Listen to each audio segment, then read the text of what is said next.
Hey, what's up, fam? It's your boy DKG72, and just like I promised, here's the full interview with my homegirl Chauna Payne, where we're talking about black hair, the importance of black hair, and why it's so important for artists like me to get it right. I hope you guys enjoy the video, and if you do, please smash the like button. Yes, that's right. I said smash the like button. Smash the like button. That lets me know if videos like this are really helpful. All right, other than that, on to Chauna.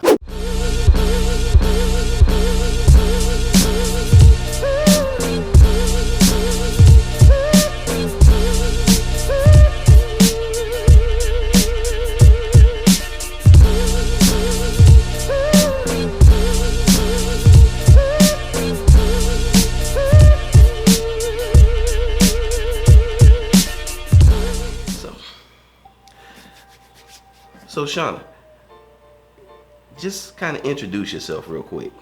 Okay, I am Chauna Payne. I am a hairstylist, wig maker. I work with the cancer and hair loss community. Oh, wow. I am an author. I created a children's book based on a bald fairy princess for little kids who are experiencing hair loss. And I'm just a lover of hair. Oh, yes. You're the perfect person to talk to for this subject. So this series that I'm doing, I'm actually doing a series on drawing black hair and black hairstyles. So what I do, let me tell you what goes on the channel. So on this channel, we teach comic book artists and potential comic book artists, as artists in general, just tips and tricks of the trade to make them better artists. Besides also like doing vlogs and all that type of stuff. But one of the main facets is tutorials. So we're actually attacking something that I think a lot of young black artists may not always feel comfortable asking questions about, which is how to draw black hair. And for today's video, we're talking about braids, right? So why is black hair so important to black people, especially black women? I feel like the reason it is so important is because hair it tells you how people are supposed to treat you, how you want people to see you. It kind of sets the tone. Depending on how my hair is, it determines my attitude. Okay. And it determines how people see me, how they view me. Okay. I seem to get different reactions when I have a platinum blonde wig on versus my natural hair when it was long and it was blow dried and it was just, in its natural state. Right. So I think it just depends on where you are and what you're doing. Hair can tell a story. Okay. Okay. So when you're dealing with hair, what do you think is the most important thing for an artist, especially because you have your own book and you're dealing with issues with people's hair? What do you think is the most important thing for artists to translate in their artwork as when they're drawing black people's hair, especially if it's a superhero or an action star or action character, something like that? What do you think is most important for a black artist to think about? I think the most important thing is to capture the essence of who that person is. And how can I say this? To be as authentic as possible. A lot of times what I see is what people think our hair should look like versus what it actually looks like based on a character or based on the person that you may see in your head or based on the person that you're actually trying to draw them to look like. A lot of times, and I hate to say, other ethnicities kind of get it a little off sometimes because they're drawing from maybe their own, what they think our hair should look like. But a lot of times braids aren't so perfect. There are stray hairs sometimes. And imperfection can be perfection.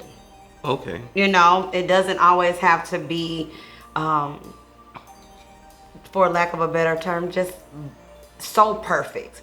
I just like to see its natural beauty kind of shine through. So you're saying make it a little bit more rougher instead of always so smooth and pristine. Yes. Okay. Okay. But that's just my interpretation, because that's what I like about our hair. Like, everything is, it just does its own thing. I love it. I love it. I absolutely love it. It's our calling card, like you said. Yes. It explains. It says a lot about a person before they even arrive on the scene, or when they arrive. It says a lot. Yes. To that end, like, what are some of the most interesting hairstyles, especially braids, that have you had to do?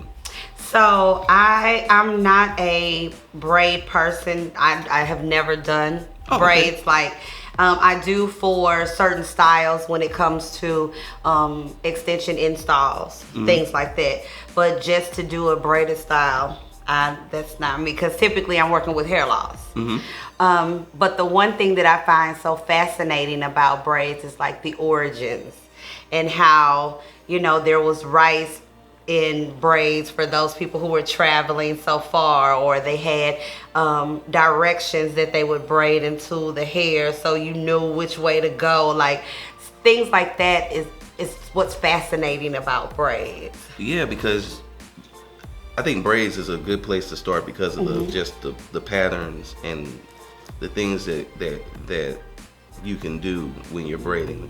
And you brought up something really interesting, that people used to braid maps into their hair. So neat. I know. It's just the concept. The concept of well, and we all know they used to braid maps into their hairs when the maps were getaway maps. Right. Exactly.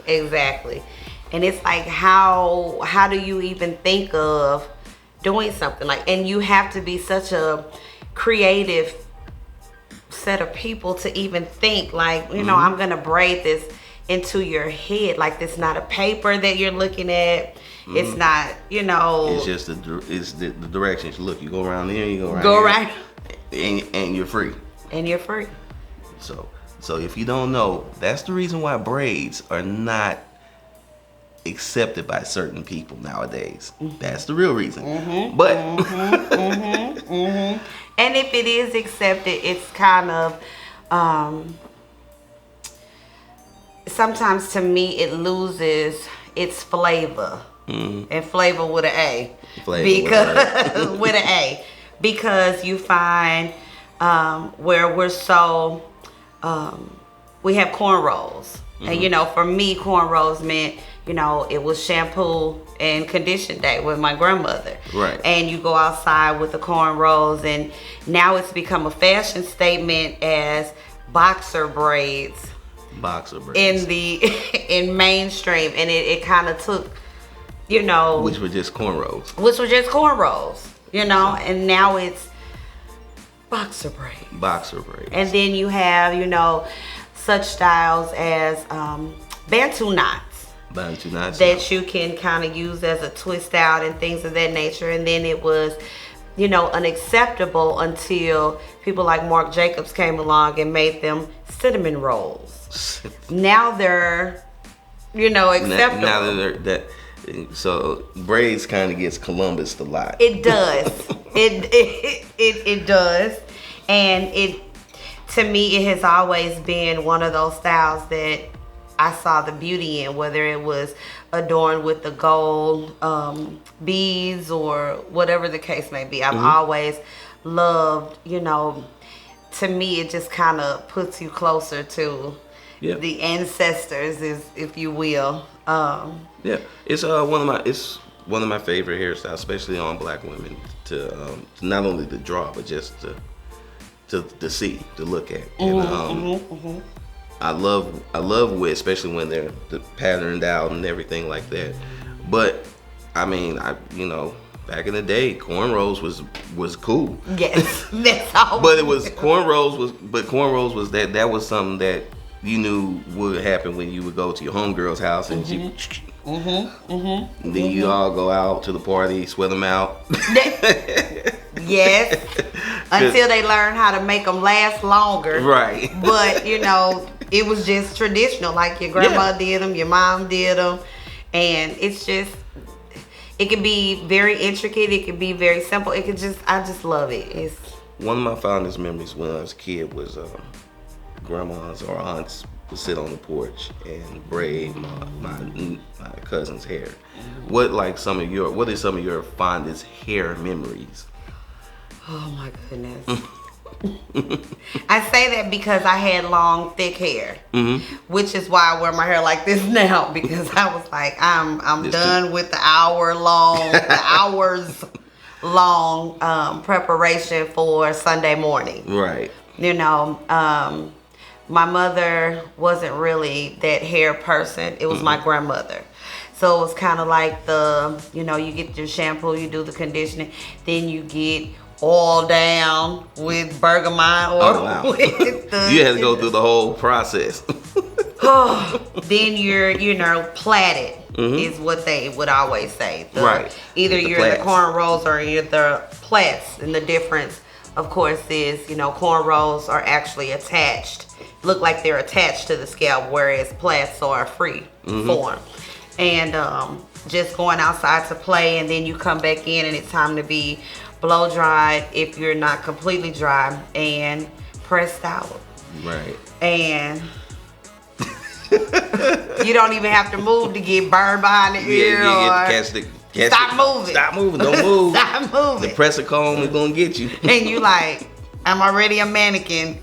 But even though, those stories, at the time were like, oh my God, I don't want to get my hair done. But when you look back on it, it's like, it was a traditional thing that I shared with my grandmother, or sitting in the kitchen watching my cousins get their hair done as well, and then you are now the Black Shirley Temple, because now you have these big curls and, you are hoping that stay, or you are going to get it, but me being a tomboy, my hair was always sweating out and all of that. So. What did you do to your hair? So I was climbing the tree. Climbing a tree in a dress. Like, I had a boy cousin, so it was like... Why were you climbing the tree in the dress? Now you got to get your hair done again. Yeah. And a whooping. Because I done went through all this stuff, and now you did... Yeah. And a whooping. Well... But I loved it.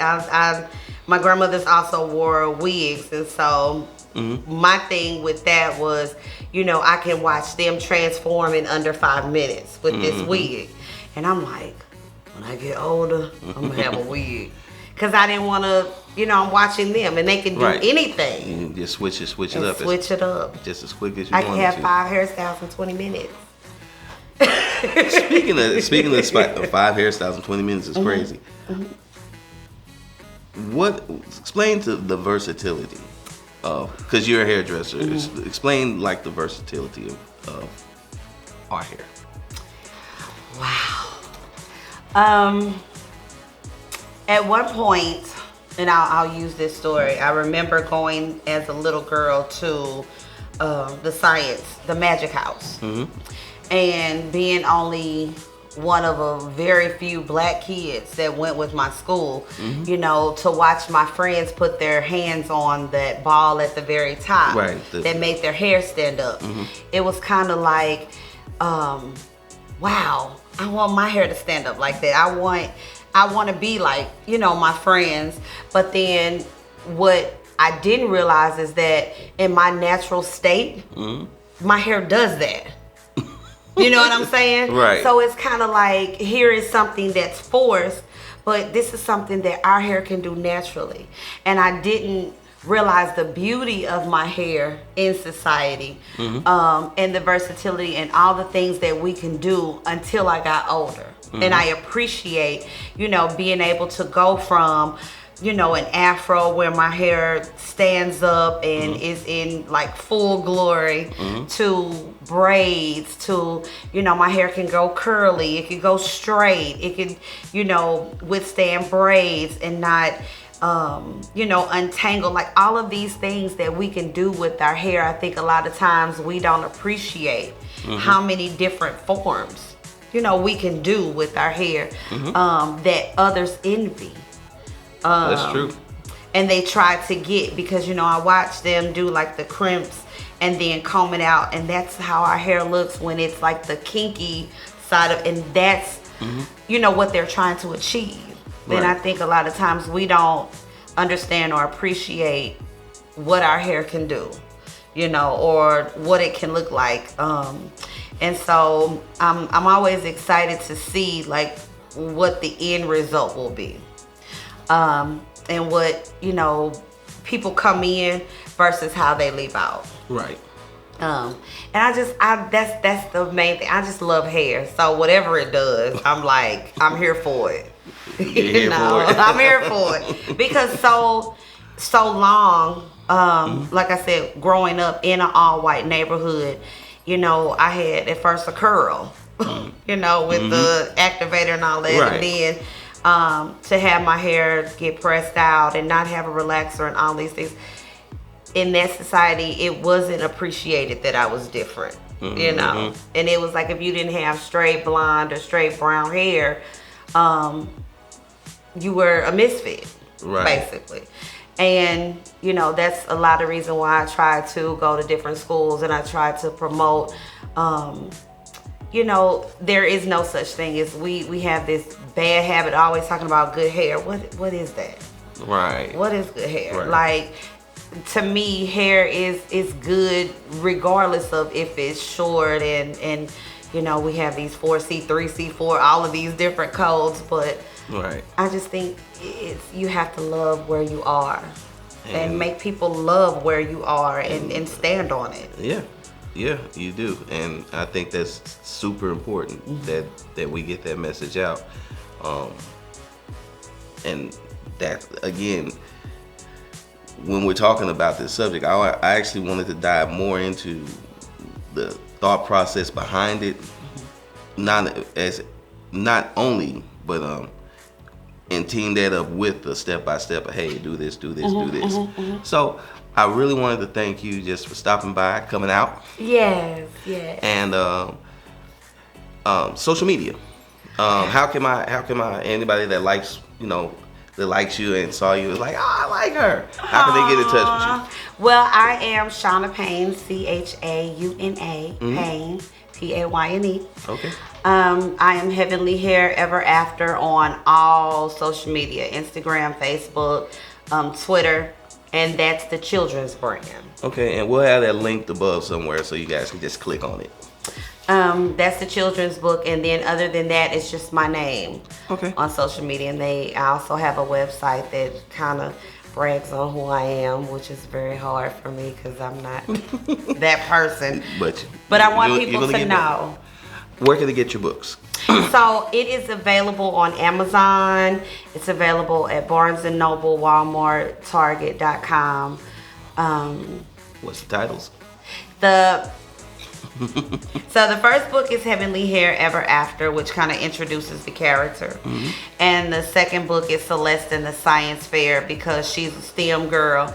And that was very important to me, to make her love something that a lot of minorities don't seem to go into. Right. So I wanted to push the envelope and make it known that that's her favorite subject, that's her favorite thing to do. So yes, and then there's another book coming this fall, hopefully. You got a new book coming out too? New book. Oh, that's good. I'm trying to keep her relevant. There you go. There we go. Keep the characters relevant. I should know. I'm really late on my book. But be that as that may. Late but not denied. Late but not denied. There you go. It's coming. It's coming.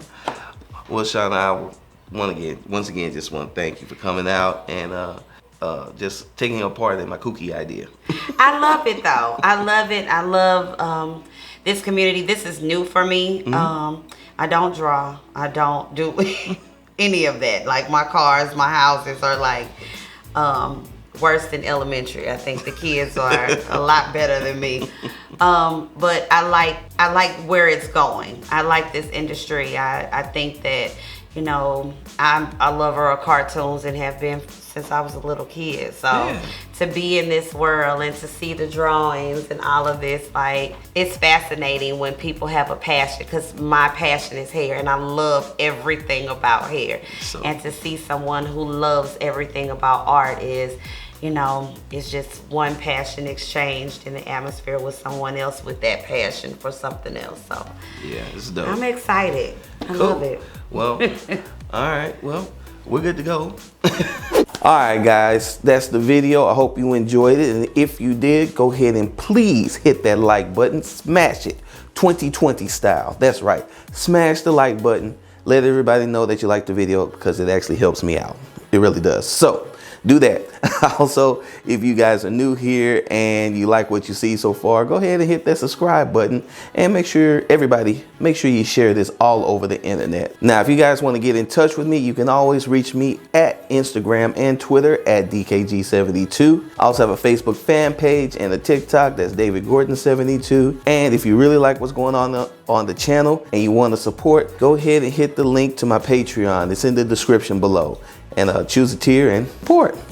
All right, guys, that's it for this video. It's your boy DKG72. I'm out. Peace.